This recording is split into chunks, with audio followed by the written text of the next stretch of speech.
Good. In this tutorial, I'll be showing you how to share editable Canva link. So for example, let's say you're creating an ebook or you're creating a thumbnail or any Canva design and you would like to share it with someone and you want them to be able to edit it also once they have received your link. All you'll need to do once you're on your design page, so for example, I'm using this ebook and let's say I would need some help with editing it. All I'll need to do is go to the top right hand corner where you see share, tap on that. After you have tapped on share, you're going to tap where you see template link.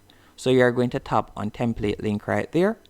After you have tapped on template link, you can see anyone with this link can use this design as a template.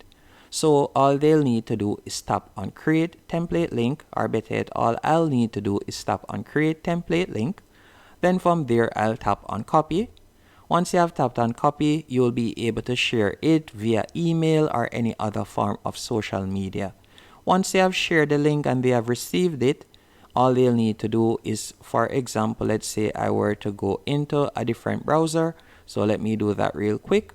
Now I'm using a different browser. So let's say, for example, I were to paste that link. After I've pasted the link, this is how it would look. So this is the link that they'll receive and this is how it would look for them. All they'll need to do now is tap on use template for a new design.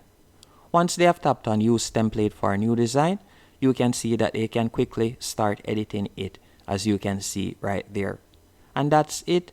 Hope you found this tutorial helpful and informative. Once they are finished, all they'll need to do now is tap on share. And from here, they can choose to tap on download and download it in whichever file type they want or so on. Thanks for watching this tutorial.